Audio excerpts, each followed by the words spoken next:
Hello everyone, this is Priya Pawar again. Guys, I am back with a new video और ये video है non conventional energy sources के बारे में, जिसको हम हिंदी में कहते हैं गैर परंपरागत ऊर्जा के स्रोत। ठीक है, आज हम इसमें क्या पढ़ने वाले हैं तो मैं आपको इसको ब्रीफ में बता देती हूँ।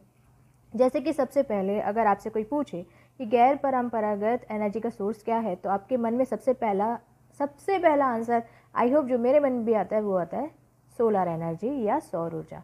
ठीक है, तो आज हम पढ़ने वाले हैं सौर ऊर्जा के बारे में, काफ़ी डिटेल में देखेंगे।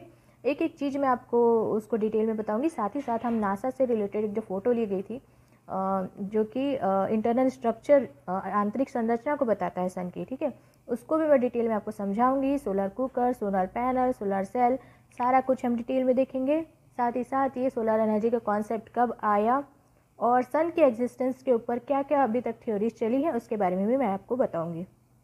सो गाइस, बहुत अच्छा लेक्चर होने वाला है, don't skip anything. If you like the video press the subscribe to my channel and press the bell icon. Okay, so let's get started. तो गाइस, स्टार्ट करते हैं आज का लेक्चर। मैंने आपको बताया कि मैं आपको आज पढ़ाने वाली हूँ non conventional sources of energy या गैर परंपरागत ऊर्जा के स्रोत। तो मैंने आपको क्या बताया, सबसे पहले आपके दिमाग में क्या आएगा तो वो आएगा सन। चलिए जानते हैं कि क्या क्या थ्योरीज सोलर एनर्जी या सौर ऊर्जा के क्षेत्र में दी गई थी। ठीक है, तो सबसे पहले हम देखते हैं सूर्य में ऊर्जा उत्पत्ति के कारण कि जो सन है उसमें अगर एनर्जी उससे आ रही है तो उसकी उत्पत्ति का या उसके प्रोडक्शन का रीज़न क्या है। तो सबसे पहला रीज़न अगर बात करें 1939 से पहले या 1939 के पहले की थ्योरी की बात करें तो ये माना जाता था कि सूर्य एक जलता हुआ कोयला है। ठीक है, तो पहला रीज़न ये माना जाता था कि सूर्य एक जलता हुआ कोयला है। बट या क्या ये जो थ्योरी है वो सही है? जी नहीं, ये बिल्कुल असत्य है। कारण ये है कि हमारा जो सूर्य है उसका अगर द्रव्यमान हम देखें तो लगभग ये होता है 10⁻29 टन्स का, मतलब 10 की घात 29 टन का इसका क्या है, मास है, ये द्रव्यमान है हमारे सूर्य का। तो ये जो अगर इसके हिसाब से अगर हम देखें, अगर इसको माने कि एक कोयला है, गोलाकार कोयला है सूर्य, और इसी ये जल रहा है इसलिए इसे ऊर्जा मिल रही है हमको, लेकिन ये थ्योरी फेल हो जाती है। क्यों फेल हो जाती है? अगर इसका इतना द्रव्यमान होता है सूर्य का 10 की घात 29 या 10⁻29 टन अगर इसका मास होता है तो अभी तो लगभग 7 से 8 अरब जो है साल हो चुके हैं, और 60 से 8 अरब साल से सूर्य हमें ऊर्जा दे रहा है। अगर ये जलता हुआ कोयला होता तो लगभग 5 अरब सालों तक ही ये हमें ऊर्जा दे पाता। तो पहली थ्योरी तो हो गई गलत। ठीक है, अब बात करते हैं सेकेंड थ्योरी जो आई थी 1939 के पहले या 1939 के पहले। दूसरी जो थ्योरी आई वो थी हाइड्रोजन का दहन।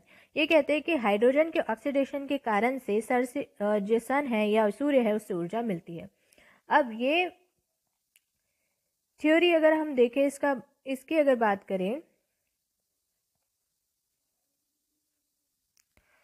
तो अगर बात करें कि ये थ्योरी क्या कहती थी, तो ये थ्योरी ये कहती है कि हाइड्रोजन जब बर्न होगा या हाइड्रोजन जब जलेगा, ठीक है, उसके कारण से एनर्जी आ रही है सूर्य से, लेकिन हाइड्रोजन तभी जलेगा जब उसका ऑक्सीकरण होगा। और ऑक्सीकरण कैसे होगा? ऑक्सीजन की प्रेजेंट में। ठीक है, उसके लिए ऑक्सीजन की आवश्यकता होगी, लेकिन ऑक्सीजन तो प्रेजेंट नहीं है, इसलिए ये थ्योरी भी हो जाती है फेल। अब बात करते हैं आफ्टर 1939 या 1939 के आसपास एक साइंटिस्ट आए जो कि जर्मन मूल के थे या जर्मन साइंटिस्ट थे, हेंस बेथे। उन्होंने कॉन्सेप्ट दिया न्यूक्लियर फ्यूजन का। किसका? न्यूक्लियर फ्यूजन का। न्यूक्लियर फ्यूजन मैंने पहले लेक्चर में आपको बता चुकी हूँ। न्यूक्लियर फ्यूजन क्या होता है, फ्यूजन क्या होता है, संलयन क्या होता है या विखंडन क्या होता है, कैसे होता है, सारा कुछ आप पिछले लेक्चर में जा करके देख सकते हैं। अभी क्योंकि ये कॉन्सेप्ट वापस आया है तो इसको मैं एक बार और आपको एक्सप्लेन कर दूंगी। इसमें क्या होगा, दो जो न्यूक्लियस है वो मिल करके या दो नाभिक मिल करके एक नया नाभिक का निर्माण करेंगे और इससे ही ऊर्जा क्या होती है, रिलीज होती है। तो ये दिख रहा है आपको, ठीक है, हीलियम बना और ये एनर्जी रिलीज हुई या एनर्जी प्रोड्यूस हुई या ऊर्जा का उत्पादन हुआ। तो यही कॉन्सेप्ट दिया था जर्मन साइंटिस्ट हेंस बेथे ने जो न्यूक्लियर फ्यूजन के कॉन्सेप्ट को लेकर के आए। इसमें क्या होता है, एक ड्यूटेरियम का न्यूक्लियस आप ले लीजिए, ड्यूटेरियम का, हाइड्रोजन का जिसे हम कहते हैं ड्यूटेरियम, ठीक है, दो इसमें न्यूट्रॉन प्रेजेंट रहते हैं और ठीक एक ट्राइटियम लेते हैं जिसमें 3 न्यूट्रॉन्स प्रेजेंट रहते हैं। ये दोनों का जब फ्यूजन होता है तो हीलियम बनता है, साथ ही साथ एक फ्री न्यूट्रॉन बनेगा और साथ ही साथ एनर्जी निकलेगी या एनर्जी का प्रोडक्शन होगा या ऊर्जा का उत्पादन होता है। तो ये कॉन्सेप्ट है न्यूक्लियर फ्यूजन का। आई होप आपको इतना समझ में आया होगा। चलिए अब देख लेते हैं कि अगर सौर ऊर्जा आपको चाहिए तो उसके लिए क्या क्या चीज़ आवश्यक है, और उससे पहले हम देख लेते हैं सन का स्ट्रक्चर। देखिए, यह है इंटरनल स्ट्रक्चर ऑफ सन, यह सूर्य की आंतरिक संरचना। ये जो फोटोग्राफ है ये नासा की वेबसाइट से मैंने ली है, और इसमें बेसिकली क्या क्या इंपॉर्टेंट पार्ट है जो आपको पता होना चाहिए। ये जो लेक्चर है गाइस, ये आपकी कॉन्सेप्चुअल नॉलेज को बहुत ज़्यादा स्ट्रॉन्ग कर देगा, इसलिए आप कुछ भी स्किप मत करिएगा। मैं बहुत डिटेल में ये सारा कुछ आपको बताने वाली हूँ। चलिए जानते हैं इंटरनल स्ट्रक्चर ऑफ सन।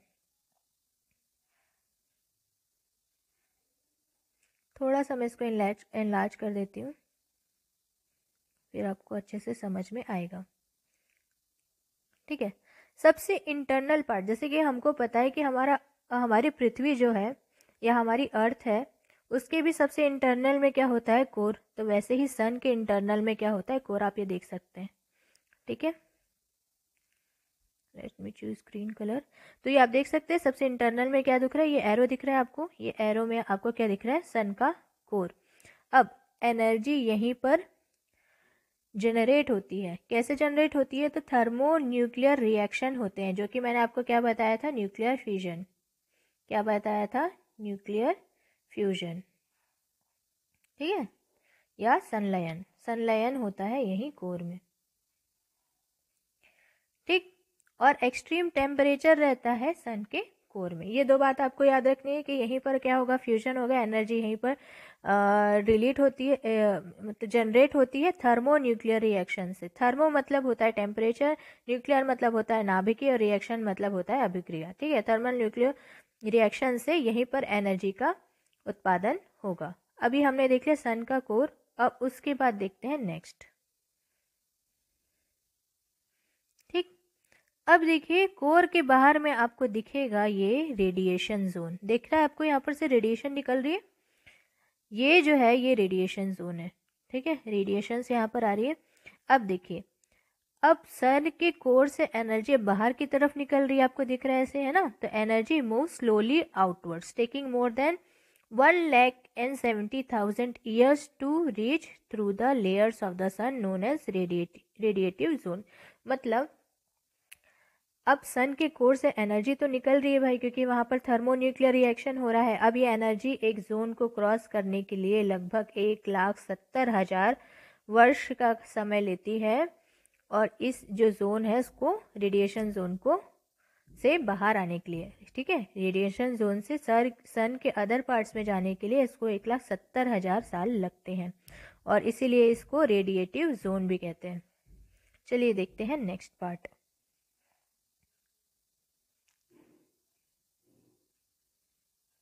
अब देखिए, कन्वेक्शन जोन, ठीक है। अब रेडिएशन जोन से जैसे ही बाहर आए हमको एक और जोन दिख रहा है, that is called as convection zone.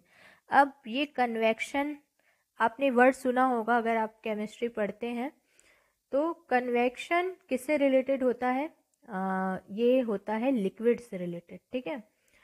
और जब भी आप हीट फ्लो की बात करेंगे, तो जैसे कि मान लीजिए गर्म पानी में आपने ठंडा पानी मिलाया, तो हीट कैसे ट्रांसफर हुई, तो वो कन्वेक्शन से ट्रांसफर होती है, ठीक है।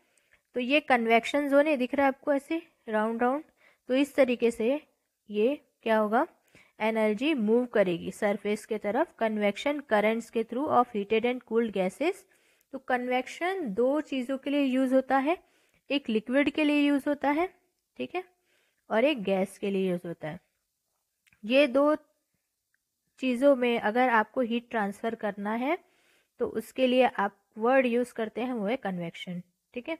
तो ये जो कन्वेक्शन जोन है इसमें एनर्जी फ्लो होगी, और इससे कैसे फ्लो होगी, तो इसमें हीटेड और कूल्ड गैसेस है, तो हीटेड गैस से कूल गैस में एनर्जी का ट्रांसफ़र होना, इस तरीके से इस लेयर में एनर्जी का ट्रांसफ़र होगा। अब नेक्स्ट देखते हैं नेक्स्ट पार्ट के। अभी आपको आउटर चीज़ दिख रही है, ठीक है। अभी सन का आउटर पार्ट दिख रहा है, इसको कहते हैं कोरोना। वही वायरस वाला कोरोना है, वही SARS-CoV-2 नहीं है, ये सन का कोरोना है, ठीक है। अब बात करते हैं कि सन के कोरोना पार्ट का क्या इंपॉर्टेंस है। देखिए यहाँ पर क्या होंगे, आयनाइज्ड एलिमेंट्स मिलेंगे आपको, ठीक है, कोरोना में, जो कि ग्लो करते रहते हैं।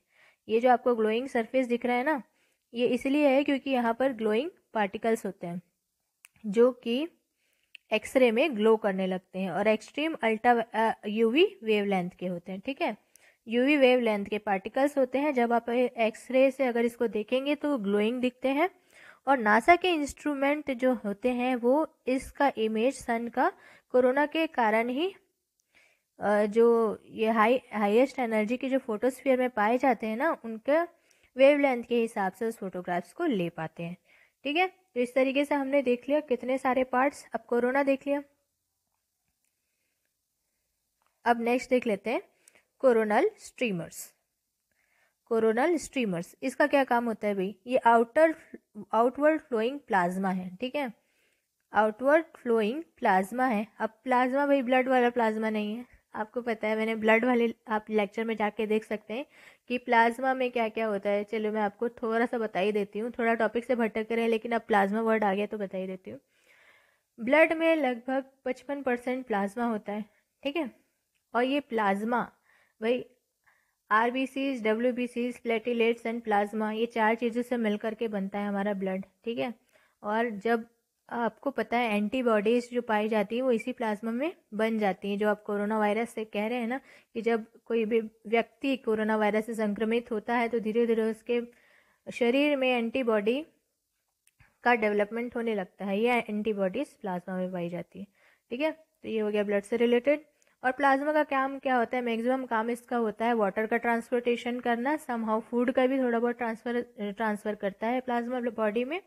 बाकी अगर आपको डीप में जानना है तो आप ब्लड वाला लेक्चर जाके देख सकते हैं, जो कि बायोलॉजी सेक्शन में आपको मिल जाएगा, बायोलॉजी के प्लेलिस्ट में अवेलेबल है।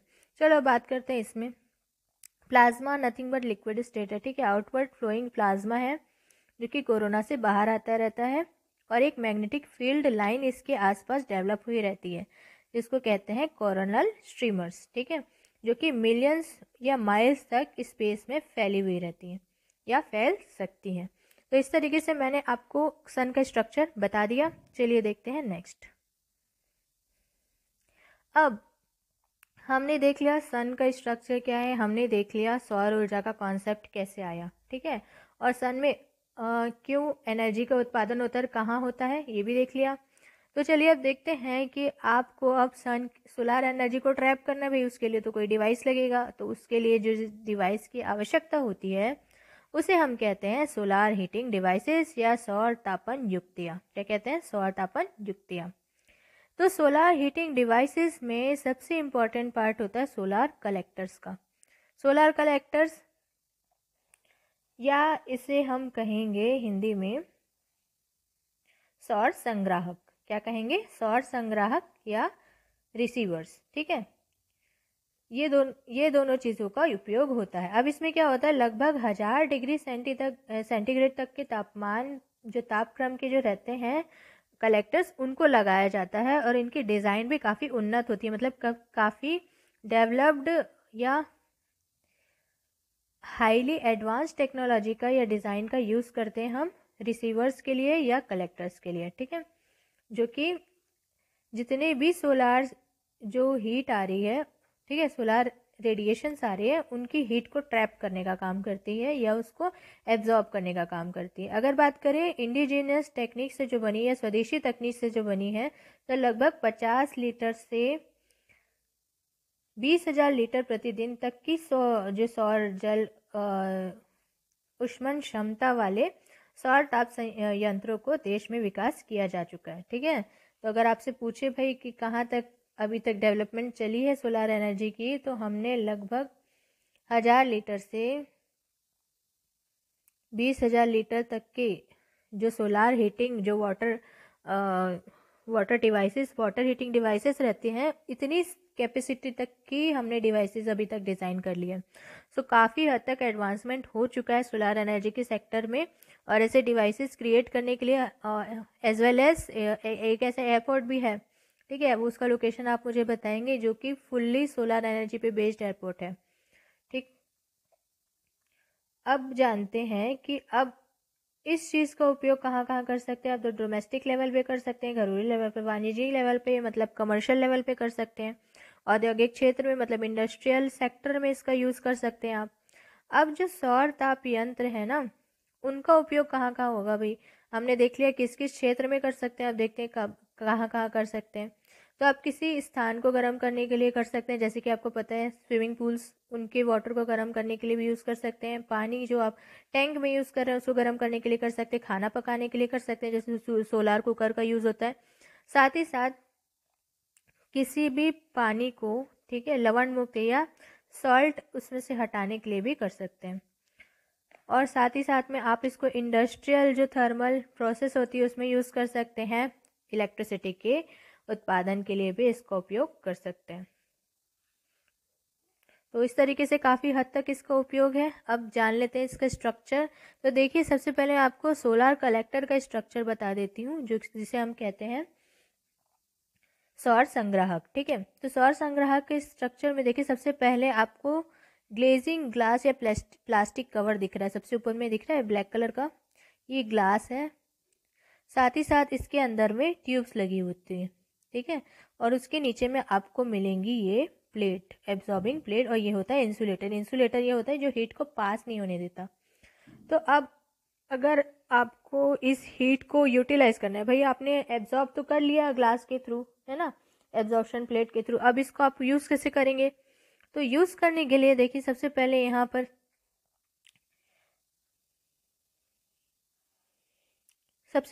पर देखिए पंप लगा है। अब इस पंप से देखिए कोल्ड वाटर ले जाएंगे आप प्लेट्स तक। अब भाई आपको अगर पानी गर्म करना है तो टैंक से आपको प्लेट तक तो ले जाना होगा ना, तो ये प्रेशर गेज है जो प्रेशर मेंटेन करने का काम करेगा, और यहाँ तक आप प्लेट तक पानी को ले जाएंगे। अब यहाँ पर जो पानी जा रहा है भाई, यहाँ पर जो प्लेट लगी है एब्जॉर्प्शन प्लेट से, वो क्या करेगा, हीट को एब्जॉर्ब कर लेगा। हीट को एब्जॉर्ब करने के बाद में ये जो है ये सेंसर कंट्रोलर के थ्रू क्या चले जाएगा, वापस से टैंक में चले जाएगा। तो इस तरीके से हॉट वाटर आपको टैंक में मिल जाता है। होप आपको समझ में आया होगा कि वर्क कैसे करता है। चलिए बात करते हैं, सबसे पहला जो इसका एप्लीकेशन है वो होता है सोलार कुकर में। अब सोलार कुकर क्या होता है,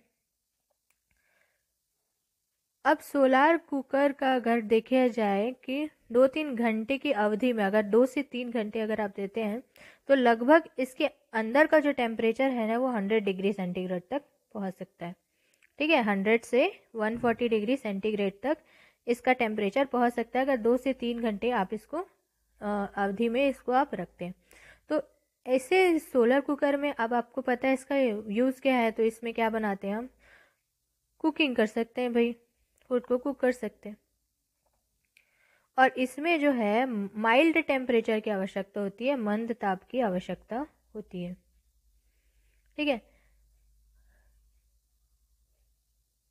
चलिए इसके स्ट्रक्चर में आपको समझा देती हूँ। देखो, सबसे पहले रिफ्लेक्टर हैंडल दिख रहा है आपको, साथ ही साथ यहाँ पर रिफ्लेक्टर ग्लास लगा हुआ है। अब देखिए यहाँ पर 2 हैंडल हिंजेस लगे हुए। हिंज मतलब पता हुआ जो टॉगल कराने का काम करता है, उसको हिंज जॉइंट कहते हैं। ठीक है, हिंज जॉइंट आप मुझे बताएंगे कि बॉडी में कहाँ कहाँ हिंज जॉइंट होते हैं। एक हिंट दे देती हूँ कि शोल्डर में भी पाया जाता है, तो ये हिंज जॉइंट हो गया। साथ ही साथ में डबल हिंजेस लगे हुए हैं, मिरर क्रॉस लगे हुए हैं। साथ ही साथ में यहाँ पर देख लीजिए ग्लास प्लेट्स लगी हुई हैं, एडजस्टिंग रॉड है, ये रॉड है एडजस्टिंग रॉड। बाकी सब बहुत बेसिक्स है, किसी भी नॉर्मल अगर बॉक्स की आप बात करें उस तरीके से है, बट ये रिफ्लेक्टर का काम करता है, इसलिए यहाँ पर ग्लास लगा हुआ है। और ये स्क्रीन लगी हुई है, यहाँ पर ग्लास फ्रेम का हैंडल लगा हुआ है, ये हैंडल है ताकि आप इसको कैरी कर सके।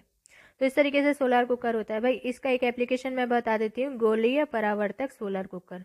ठीक है, जो कि सर्कुलर रिफ्लेक्टर सोलर कुकर है। इसका टेम्परेचर लगभग 180 डिग्री सेंटीग्रेड से 200 डिग्री सेंटीग्रेड तक वेरी करता है। ठीक है, इसका टेम्परेचर या तापमान लगभग 180 डिग्री सेंटीग्रेड से 200 डिग्री सेंटीग्रेड के बीच होता है। और ये किस प्रिंसिपल पे काम करता है, किस सिद्धांत पर काम करता है, तो इसमें फ्रांस में जो माउंट लुई थे, ठीक है, फ्रांस में माउंट लुई जो कि एक प्लेस है, वहाँ पर एक बहुत बड़ी सौर भट्टी बनाई गई थी। ठीक है, और इसमें जो रिफ्लेक्टर है लगभग 3500 छोटे दर्पण है। ठीक है, रिफ्लेक्टर की तरफ 3500 छोटे दर्पण है। और ये जो भट्टी है, ठीक है, छोटे से क्षेत्र में सोलार ऊर्जा को संग्रहित करके लगभग 3000 डिग्री सेंटीग्रेड तक टेम्परेचर का मतलब उत्पादन कर सकती है, इतना टेम्परेचर क्रिएट कर सकती है। तो मैंने आपको क्या बताया कि इसका एप्लीकेशन क्या है, गोलीय परावर्तक सोलार कुकर या सर्कुलर रिफ्लेक्टर सोलार कुकर इसका एप्लीकेशन है, जिसका कैपेसिटी लगभग 180 से 200 डिग्री सेंटीग्रेड तक का टेम्परेचर क्या कर सकती है, इसकी कैपेसिटी होती है। और ये किस प्रिंसिपल पे काम करती है, तो इसका अगर इसका उपयोग देखें या इसका एप्लीकेशन देखें तो माउंट लुई है फ्रांस में एक जगह, जहाँ पर बहुत बड़ी एक सोलार भट्टी अगर इसको कहें या सोलार फर्नेंस लगाया गया है। ठीक है, इस फर्नेंस में लगभग 3500 या 3500 छोटे छोटे क्या लगे हैं, मिरर्स लगे हैं। और ये जो फर्नेस है, जो भट्टी है, उसमें जो सोलार एनर्जी है उसको संग्रहित किया जाता है या उसको कंजर्व किया जाता है, और लगभग 3000 डिग्री सेंटीग्रेड तक का टेम्परेचर इससे उत्पादन हो सकता है।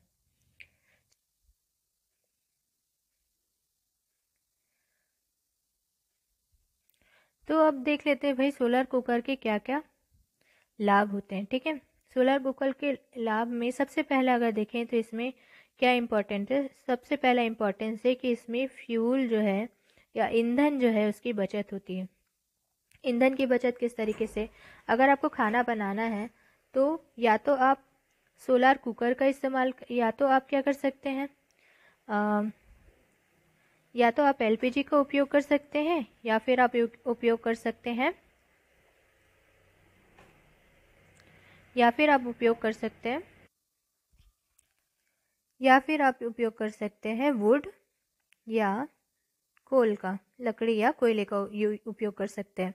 तो जैसे आप सबको पता है, लकड़ी या कोयला अगर जलता है तो उससे कहीं ना कहीं प्रदूषण बहुत ज़्यादा बढ़ता है, पोल्यूशन बहुत ज़्यादा होता है, और जो भी इनका उपयोग कर रहे हैं उनके लिए, उनके स्वास्थ्य के लिए बहुत ज़्यादा हानिकारक होता है। इसीलिए हमारे जो प्रधानमंत्री जी हैं उन्होंने नई स्कीम लाई थी, उज्ज्वला योजना। आप सब जानते हैं इसके बारे में। उज्ज्वला योजना, ये अगर मैंने ये टॉपिक आज छेड़ा है तो आपकी ये रिस्पॉन्सिबिलिटी बनती है कि उज्ज्वला योजना को आज जाके आप कंप्लीटली पढ़ लेंगे। ठीक है, तो उज्ज्वला योजना में क्या हुआ कि जिनके पास एलपीजी कनेक्शन नहीं है उनके पास, उन गृहिणियों के पास एलपीजी कनेक्शन सस्ते दरों में प्रोवाइड करने की एक योजना थी, जिससे पर्यावरण हितैषी तरीके से आप क्या कर सकें, जो ऐसे ईंधन हैं जिनके उपयोग से स्वास्थ्य और पर्यावरण दोनों को हानि होती है, उसका उपयोग कम किया जाए और स्वास्थ्य संबंधी लाभ या लोगों तक जो एलपीजी कनेक्शन है उसको पहुंचाया जा सके। तो ये बेसिकली जो अनप्रिविलेज्ड सेक्टर है या इकोनॉमिकली वीकर सेक्शंस है उनको ऊपर उठाने के लिए या उनको मुख्य धारा से जोड़ने की एक योजना थी। ठीक है, तो इसको आप घर जा करके पढ़ लेंगे। साथ ही साथ मैंने सोलर कुकर का पहला एडवांटेज आपको बताया है कि इसका क्या एडवांटेज होगा। दूसरा एडवांटेज देखते हैं या दूसरा लाभ देखते हैं। भोजन बनाने की सबसे सस्ती विधि है, मतलब सबसे इकोनॉमिकली अभी देखा जाए तो काफ़ी चीप कह सकते हैं इसको या सस्ती कह सकते हैं। ये एक प्रोसेस है जिससे आप खाना पका सकते हैं, तो आप इसको कह सकते हैं economic way of cooking food. Then third अगर इसको देखें तो पर्यावरण हितैषी, जैसे मैंने आपको बताया कि वुड या कोल अगर आप जलाते हैं तो कार्बन डाइऑक्साइड का उत्सर्जन होता है। अब कार्बन डाइऑक्साइड के उत्सर्जन को रोकने के लिए पेरिस कन्वेंशन हुआ था। पेरिस कन्वेंशन भी आप जाके पढ़ लेंगे, इन्वायरमेंट से बहुत इम्पॉर्टेंट ये एक कॉन्सेप्ट है, पर्यावरण जो कन्वेंशन हुआ था पेरिस का। ठीक है, इसमें कहा जाता है कि अगर पूरी पृथ्वी में जो तापमान की वृद्धि हो रही है वो कार्बन डाइऑक्साइड के उत्सर्जन के कारण हो रही है। हालांकि इसमें सबसे ज़्यादा कंट्रीब्यूशन आप अगर देखिए कार्बन डाइऑक्साइड के उत्सर्जन में तो डेवलप्ड कंट्रीज़ का या विकसित देशों का देखने को मिलता है। तो उस हिसाब से हम बोलते हैं कि भैया डिफरेंशिएटेड रिस्पॉन्सिबिलिटी होनी चाहिए सबकी। ठीक है, balanced but differentiated responsibility, BDR, बहुत इंपॉर्टेंट कॉन्सेप्ट है। अगर आप चाहेंगे कि इन कॉन्सेप्ट को लेकर भी मैं वीडियो बनाऊं तो आप मुझे कमेंट सेक्शन में बता दीजिए, ठीक है। तो PDR balanced but differentiated responsibility बहुत ज़्यादा ज़रूरी है। डिफ्रेंशिएटेड रिस्पॉन्सिबिलिटी इसलिए बोलते हैं कि भाई देखो, हमने इतना कार्बन डाइऑक्साइड का उत्सर्जन किया है, हम इतना कंट्रोल करेंगे। भाई जितना आप कर रहे हो उतना आप कंट्रोल करो, और जो विकासशील देश हैं उनको इनको कंट्रोल करने के लिए या उनको टेक्नोलॉजी प्रोवाइड करने की भी रिस्पॉन्सिबिलिटी आपकी बनती है, क्योंकि आप ऑलरेडी औद्योगिकरण की तरफ आगे बढ़े, उसके बाद आप विकसित हुए, तो आपकी जिम्मेदारी भी बनती है पर्यावरण की तरफ, साथ ही साथ ओवरऑल पूरे यूनिवर्स की तरफ, ठीक है, या ग्लोबली आपकी रिस्पॉन्सिबिलिटी बनती है। इसी से रिलेटेड था पेरिस कन्वेंशन। अगर आपको बोले पेरिस कन्वेंशन किससे रिलेटेड है, तो कार्बन डाइऑक्साइड के उत्सर्जन से रिलेटेड है, या कार्बन डाइऑक्साइड को ग्लोबली कैसे आप उसका उत्सर्जन कम करें, इससे रिलेटेड था। इससे रिलेटेड ही हमने कहा था कि हम लगभग 33% जितना भी हम कार्बन डाइऑक्साइड का उत्सर्जन कर रहे हैं उससे कम करेंगे, और नॉन कन्वेंशनल एनर्जी सोर्सेस या गैर परंपरागत ऊर्जा के स्रोत की जो भी टेंडेंसी है उसको बढ़ावा देंगे, और इस क्षेत्र में हम काफ़ी अच्छा काम कर भी रहे हैं। चलो थोड़ा सा भटक गया था टॉपिक से, let's get back to the topic. वायु प्रदूषण कम होगा भैया, पर्यावरण सही है, वायु प्रदूषण भी कम होगा। आपको पता है सोलर एनर्जी ट्रैप करके हम यूज़ कर रहे हैं। अब चौथा हो गया भाई एयर पोल्यूशन कम होगा, है ना। फिफ्थ देख लेते हैं। तो फिफ्थ क्या होता है, इसका इंपॉर्टेंस। फिफ्थ होता है भाई, अगर आप कम आंच पे या कम तापमान में खाना बनाते हैं तो स्वादिष्ट बनता है, विटामिन स्वादिष्ट भी बनता है, साथ ही साथ मोस्ट इंपॉर्टेंट चीज़ साइंस के, अगर आप स्टूडेंट हैं नहीं भी हैं तो साइंस को तो आपको पता होना ही चाहिए। साइंस ये कहता है कि कम टेम्परेचर में मोस्ट ऑफ द विटामिन क्या रहते हैं, सस्टेन करे रहते हैं या बने रहते हैं किसी भी भोजन में। तो विटामिन रहेंगे, साथ ही साथ अगर कम आंच पे अगर आप खाना बनाते हैं तो वो टेस्टी भी बनता है। मैं खुद कुकिंग करती हूँ इसलिए मुझे पता है, अपनी पर्सनल एक्सपीरियंस से बता रही हूँ। सो ये भी एक एडवांटेज होगा। तो हमने लगभग 5 एडवांटेज देख लिए। अब देख लेते हैं भाई इसकी लिमिटेशन क्या होगी। अब भाई जिस दिन लिमिटेशन ये है भाई, जिस दिन सूरज निकला ही नहीं तो आप एनर्जी कहाँ से लाओगे, पहला। दूसरा कि अगर सोलर कुकर, अगर मान लीजिए रेडिएशन या सन की जो किरणें हैं उस पर अगर सही तरीके से नहीं पड़ रही तो बार बार आप उसको एडजस्ट करना पड़ेगा आपको, ठीक है। तो इस तरीके से 2 इसके डिसएडवांटेज हो गए। चलिए अब देख लेते हैं सोलर सेल। अब देखिए, अब ये तो आपको काफ़ी फ्रेंडली लग रहा होगा। PN junction solar cell, positive negative, ठीक है, ये 2 जंक्शन होंगे। अब ये सारा कुछ आपने पहले भी पढ़ चुके हैं, N टाइप का सिलिकॉन और P टाइप का सिलिकॉन। ये दोनों जब आप मर्ज करोगे तो देखिए नेगेटिव पॉजिटिव जो आयन्स है वो एक तरफ आ जाएंगे, और इस तरीके से इलेक्ट्रिसिटी है उसका जनरेशन होगा। तो इस तरीके से काम करती है सोलर सेल। सोलर सेल में नथिंग बट आपको क्या करना पड़ेगा, एक P जंक्शन वाली सिलिकॉन की प्लेट लीजिए, एक N जंक्शन वाली लीजिए, दोनों को आप जब मर्ज करेंगे तो पॉजिटिव नेगेटिव आयंस का फ्लो होगा, और जिस जगह पे फ्लो होगा वहीं पर इलेक्ट्रिक करंट का फ्लो होता है। चलिए अब जान लेते हैं सोलर सेल। सोलर सेल किस तरीके से काम करते हैं, बात करते हैं थोड़े से इसके प्रीवियस तरह पे। तो सोलर सेल एक ऐसा डिवाइस है या युक्ति है, ठीक है। सोलर सेल एक ऐसी डिवाइस है या युक्ति है जो कि सोलर एनर्जी से इलेक्ट्रिकल एनर्जी इसमें कन्वर्ट करती है, मतलब सौर ऊर्जा को विद्युत ऊर्जा में प्रवर्तित करती है या परिवर्तित करती है। और इसमें अगर देखा जाए कि मोस्टली क्या यूज़ होता है, तो मोस्टली यूज़ होता है इसमें सिलिकॉन, ठीक है, सिलिकॉन की प्लेट यूज़ होती है। और अगर आपसे पूछा जाए कि पहली सोलर सेल कब बनी थी, ये बनी थी 1954 में। कब बनी थी, 1954 में। अब अगर इसकी कैपेसिटी की बात करें तो लगभग इसकी अगर देखा जाए दक्षता तो लगभग 1% की इसकी कैपेबिलिटी थी।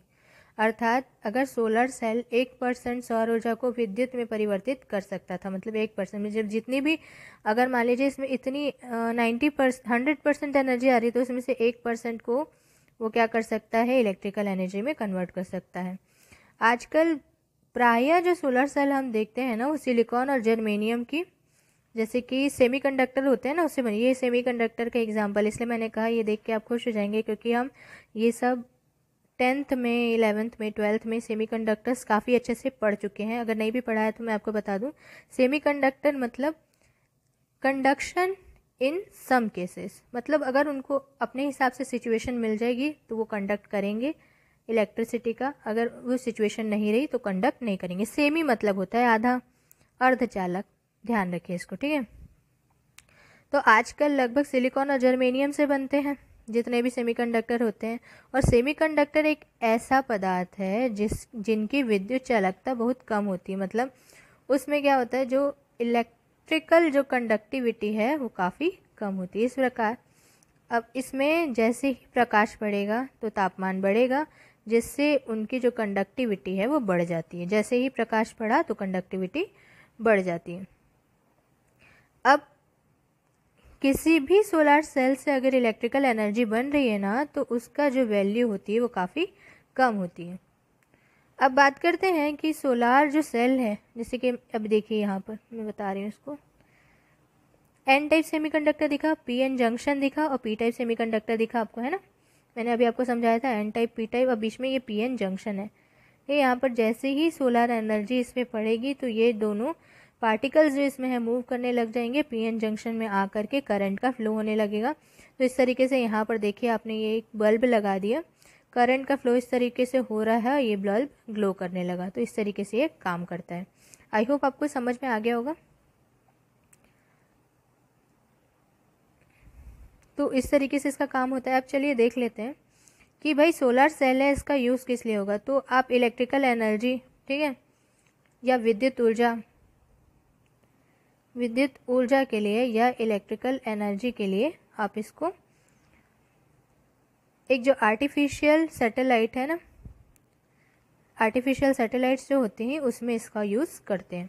साथ ही साथ जो दूरस्थ ग्रामीण क्षेत्र है या मतलब बहुत ही ऐसी ग्रामीण क्षेत्र है, ये रूरल एरियाज़ है जहाँ पर आपको प्रकाश के लिए व्यवस्था करनी है या वहाँ की लाइटनिंग करनी है, तो उसके लिए क्या कर सकते हैं, वहाँ पर उसको प्रकाशशील बनाना है, या वहाँ पर मान लीजिए इलेक्ट्रिफिकेशन नहीं हुआ हुआ है तो उसके लिए भी आप इसका यूज़ कर सकते हैं सोलर सेल का। दूसरा, वाटर पंप के लिए यूज़ कर सकते हैं, रेडियो, टेलीविज़न, जो भी सैटेलाइट्स हैं या सैटेलाइट्स के लिए मैंने आपको बताया जैसे कि उपग्रहों में यूज़ होता ही है। साथ ही साथ वाटर पंप में, रेडियो में या टीवी के लिए जो एंटीनाज होते हैं ना, उनको चलाने के लिए भी इसको यूज़ कर सकते हैं। तो अगर इसका मोस्ट इम्पॉर्टेंट देखें तो ये पी एन जंक्शन सेमीकंडक्टर के पे बेस्ड के होकर काम करता है। साथ ही साथ सोलर सेल के लिए जो फिल्टर यूज़ होता है, ठीक है, जिसको हम कहते हैं FN, इसकी वैल्यू क्या होती है, तो इसकी वैल्यू लगभग 0.8 होती है, ठीक है। और ये PN जंक्शन वाला जो क्वेश्चन है वो CG PSC ACF 2016 में पूछा जा चुका है। और जो फिल फैक्टर वाला है, फिल फैक्टर जो FN, इसकी मान मैंने आपको बताया 0.8, ये क्वेश्चन पूछा जा चुका है ACF 2016 और 17 में। आई होप आपको लेक्चर समझ में आया होगा गाइस। मुझे तो लेक्चर बनाते हुए बहुत मज़ा आया। अगर आपको लेक्चर पसंद आता है तो चैनल को सब्सक्राइब करिए, वीडियो को लाइक करिए एंड कमेंट करके मुझसे आप डाउट पूछ सकते हैं। साथ ही साथ नया टॉपिक भी बता सकते हैं जिसको आपको चाहिए कि ये समझ में नहीं आ रहा है या जिसमें आपको ऐसा लगता है कि मुझे वीडियो बनाना चाहिए, जो टॉपिक यहाँ यूट्यूब में या कहीं पर भी अवेलेबल नहीं है। Thank you.